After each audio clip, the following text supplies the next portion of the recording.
Hello, everybody. We are live. I am so excited to be here with everybody today. Welcome to Conversations on Purpose, number 7. I can't believe already number 7. I am Esther, Purpose Catalyst and Transformational Coach, and I am so delighted today to connect with Delyth Johnson here. Delyth Johnson is a transformational healer and guide. She helps people bringing them back to wholeness and mainly works with the inner child and then also with nature and specifically the forest, which we're going to be talking about. Welcome, Del. I'm so happy to have you here today. Thank you so much, Esther. It's lovely to be here with you. And I love that this is your 7th conversation because 7 is a lovely number of mine. I was born on the 17th. So I do enjoy a bit of synchronicity. It's lovely to be with you and to share this time together. Nice. And I'll share, since you brought up the number 7, we both work in the transformational space, and number 7 is also known as the number for transformation, just to put that out. I didn't know that. Yeah. So I'm so curious, Del. What's your personal story? What work did you used to do? And I know you lived in London for a while and moved to the country fairly recently. What was your personal journey coming to transformational healing and guiding? The journey has been long and windy. So if I look back, when I was a child, when I was say 15, 16, and we were finishing our exams, I remember I wanted to be a physiotherapist. I had no idea what really that meant, but I wanted to be a physiotherapist. I didn't study physiotherapy. I fell then into what has run through my life until recently, like 2 lives. So I had this kind of healer side, and then I had this kind of wild side that was quite contradictory. Tell us about the wild side. Started to go to raves, parties, Yes. and that kind of took my focus. And so then when I was say in my 20s, I started to study shiatsu. And I began practicing yoga. So we're talking now a good 20 years ago. And at that time, people didn't really practice yoga. And again, I still had this double life going on. And I'm a Gemini. So I can be like that. So I was studying the shiatsu and I was eating brown rice and I was doing all these wonderful things and still having a party at the same time. And I was like, what's going on here? This kind of thing just played out for a long time. And I ended up in jobs that just were not me. And I ended up in industries that really, for my kind of sensitivity, were pretty hard at times. So I was in advertising and I was in media. They're really fast. And my values didn't really add up to where I was. And so this kind of thing was happening for quite a long time. And then when I hit about 40, I studied nutritional therapy. In my 30s, I went to South America, Central and South America, which was a really healing time. I was there for about 11 months. And within that time, I had some San Pedro cactus. And that showed me that I had a heart wall, that I had pain in my heart, that I wasn't actually accessing, that I wasn't feeling. And then I had a series of difficult situations happen that actually closed my heart even more. And I became mildly, moderately depressed for a couple of years. But I didn't realise that until I studied nutritional therapy. And we were in a lesson which was all around pharmacology, and the symptoms of mild and moderate depression came up. And I was like, oh, wow. Oh, that's what was happening for me. Notice for me. So I then went on this kind of journey, and I was very much led to shamanic work and working with different healers and guides. And I really got into yoga, and I started to allow myself to feel feelings that I'd not allowed myself to feel. Then for some reason I fell off that and I went back to the party for a bit. Some more time passed.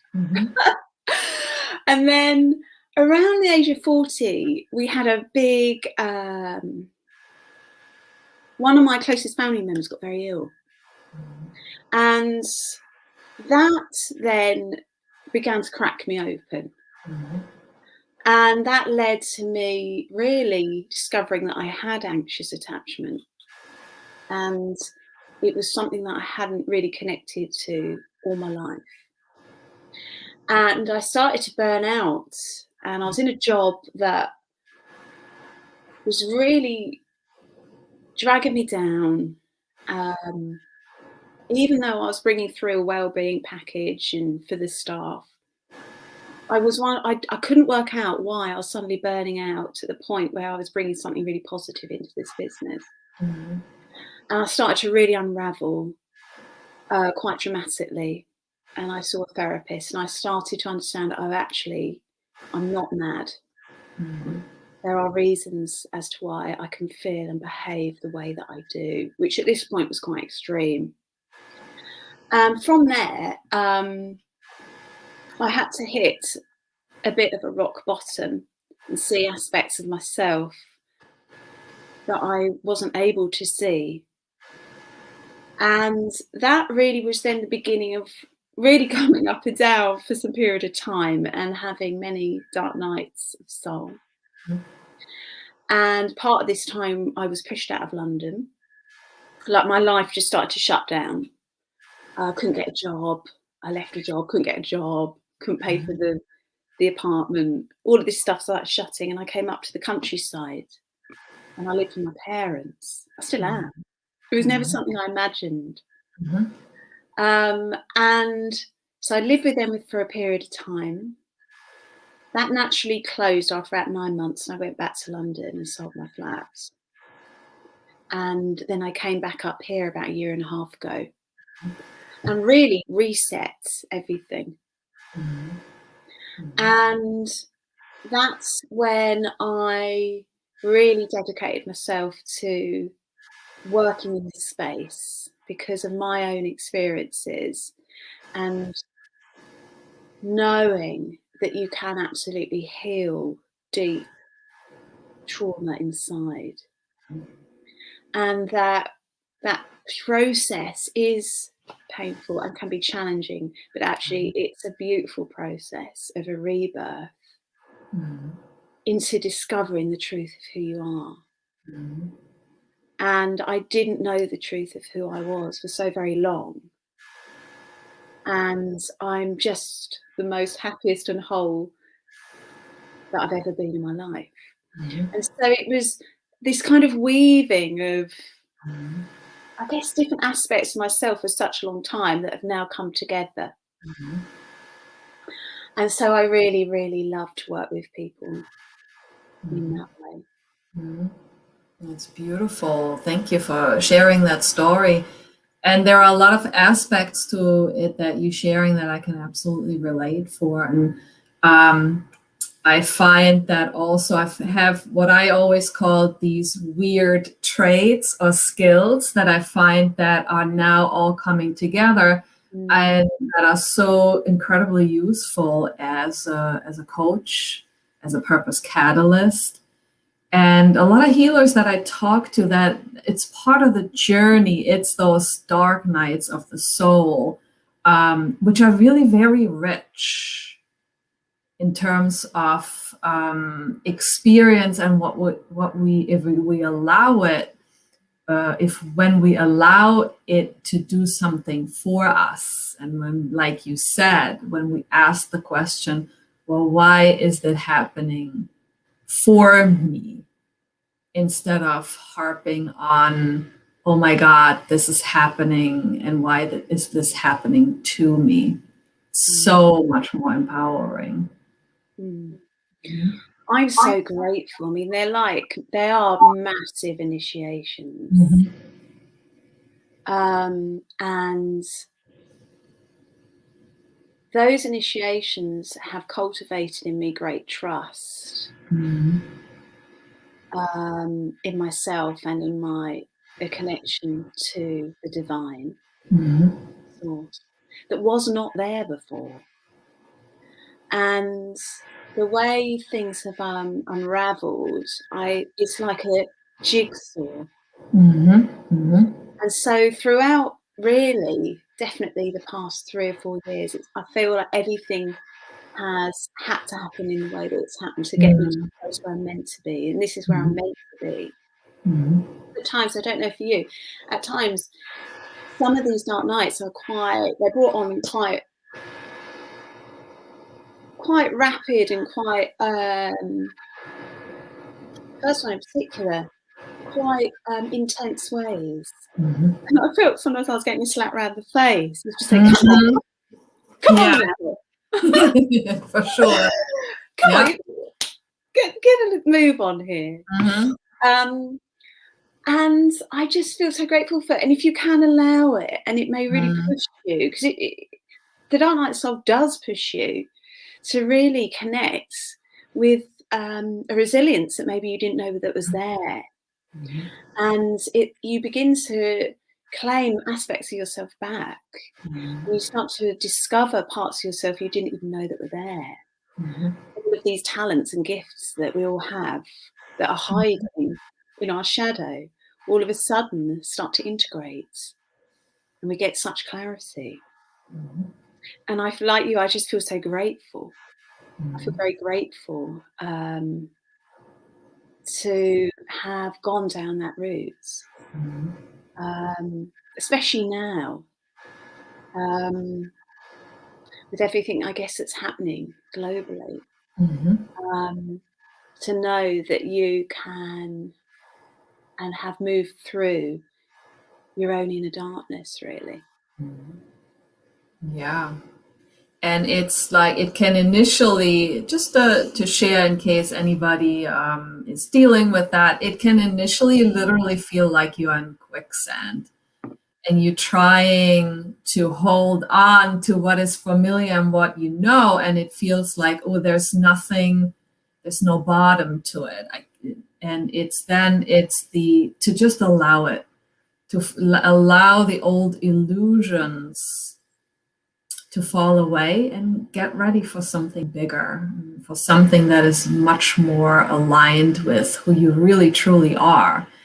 And just leading into the work that I know you do too, into that the quicksand that's falling away are really, a lot of it is really projections of other people onto you, and the rules that you took on in early childhood that are really not yours. And I know that's something that you work with a lot as well with people. Yeah. A lot of it was my programming, Mm-hmm. my belief systems that were keeping me in this place that I didn't want to be in. I couldn't get out of. My mind didn't know how to really get out of it. So something else took over and released me. And yet in that releasing, it can be very difficult and challenging. And really within those times, that's when you need to find your own tools. And I did work with different guides and therapists, but a lot of the time I had to work it out myself. Such is the initiation, is that it forces you to have to really spend time with yourself. And that's where, for me, the connection with nature really, really helped. In London, I was experiencing really strong anxiety and panic. And this was all around the attachment wound, the anxious attachment wound. And when it was really coming up in my body very strongly, and I would have to get out of my flat, I found the man-made structure really defining and would amplify these feelings, the inorganic structure. So I'd walk to the water, the Thames, organic structure, and feel calmed. And I would walk, and I started to receive my own guidance, my own information. And that is the beauty of the dark night of the soul, because you start to tap into your own intuitive guidance. And, your connection to something bigger than we are. And this would happen by the water, and it would happen in trees as well. And so that led me to really want to work with nature, to support others in that way, because of my own experience. I was literally held. I was spending a lot of time on my own, and nature was an ally and a friend, and a therapist to me. You can relate. Yeah, I specifically, when I was a teenager, I grew up in a small village in Germany, thankfully, and we had forest and we had sort of farm hills all around. It's literally a little village in a valley, and then you have these little hills all around. And I would go outside. Going outside into nature was my therapy, especially as a teenager, when you're starting to really work things out with the world and with yourself. That I always felt better going into the woods, going for a walk. And very healing.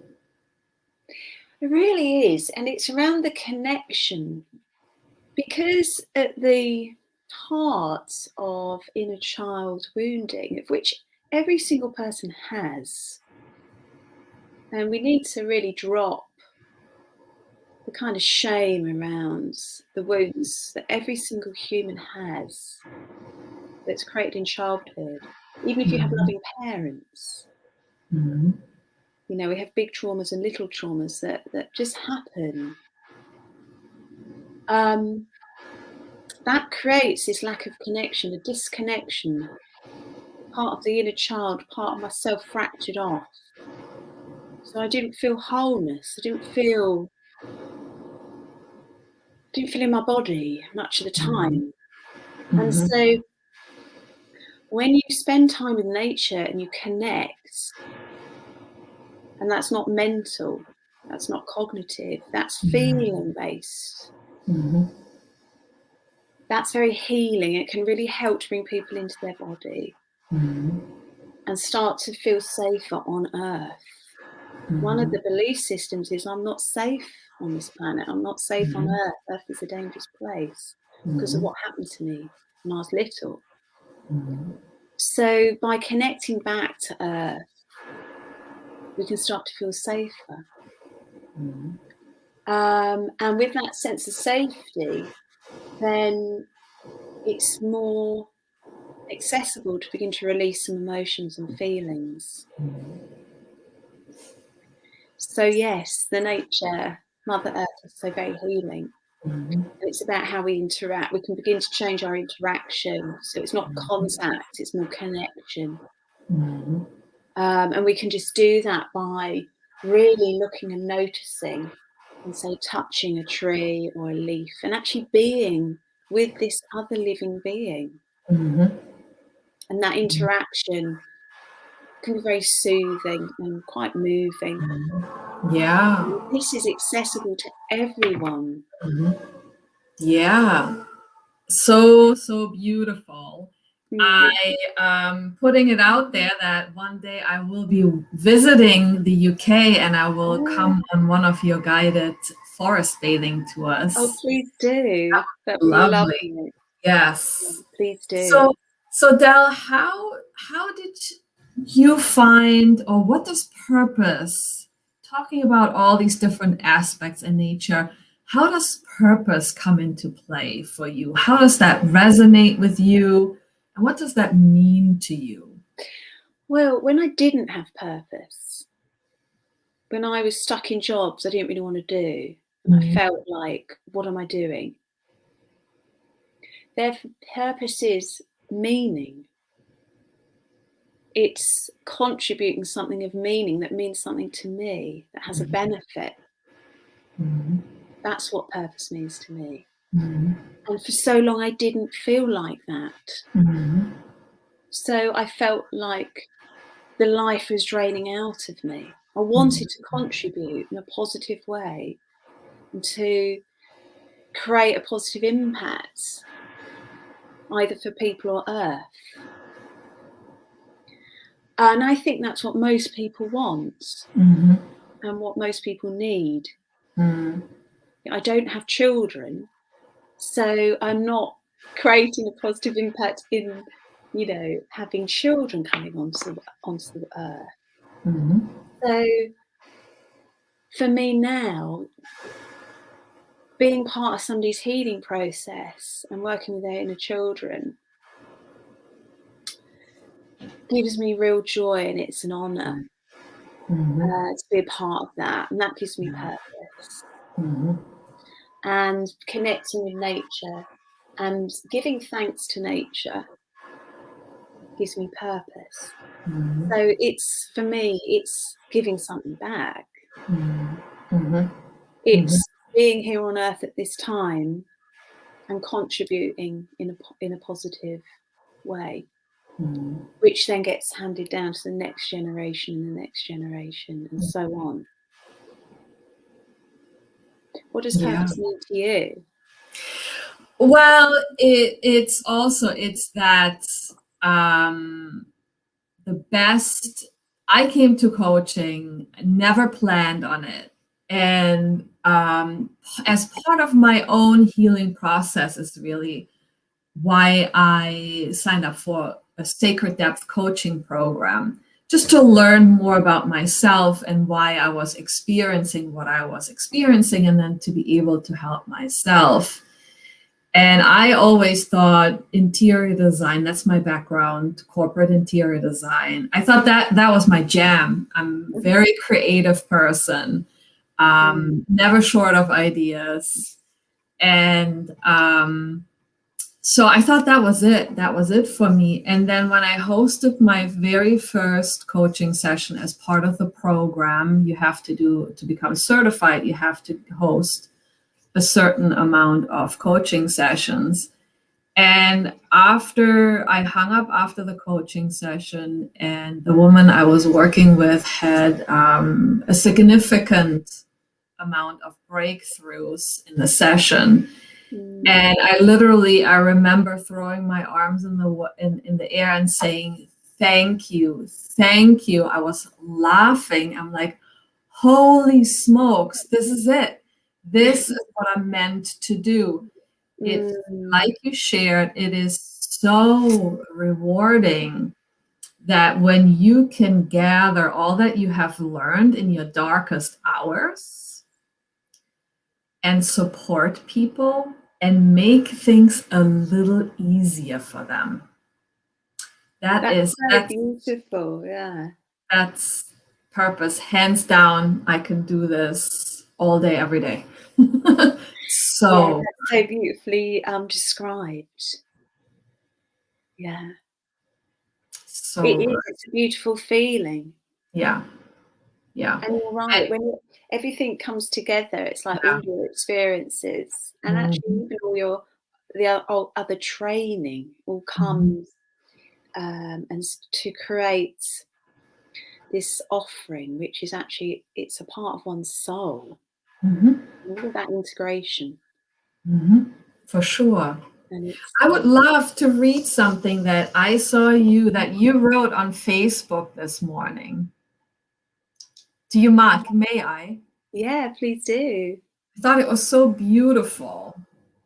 You wrote that by not being with nature and enjoying her, we limit our nature.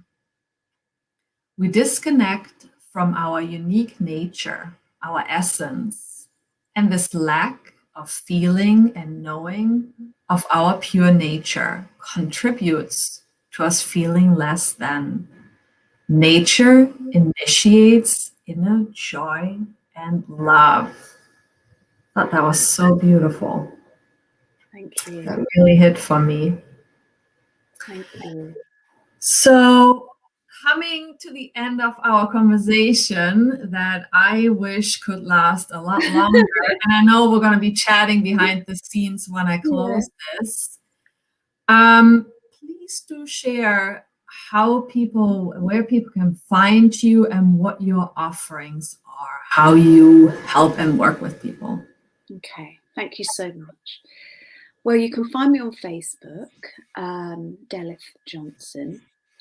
And next week, I am facilitating a 3-day exploration into calming our inner child. And so that's free for anybody to join. And we'll be exploring who is our inner child or inner children, the effects of childhood, the wounded inner child, the healthy inner child. We'll be exploring attachment and addictive tendencies. And I'll be sharing some healing tools that you can bring into your life. So that's running over 3 nights. And then on the Friday night, so a week today, I'll host a Zoom call for those that like to join, like a Q&A, and we can explore a bit deeper. So I'm contactable via my main Facebook profile. That's the best way to get in touch if you'd like to. Fantastic. Thank you so much. Thank you so much for being with me here today. I thoroughly enjoyed our conversation, and I know you and I are going to chat for a little longer. So thanks, sister. Thank you, everybody, for tuning in. I will post below once the interview is on Facebook and YouTube. I will post Del's information below, also a link to the masterclass. Take care, everybody. Bye. Thank you. Bye-bye.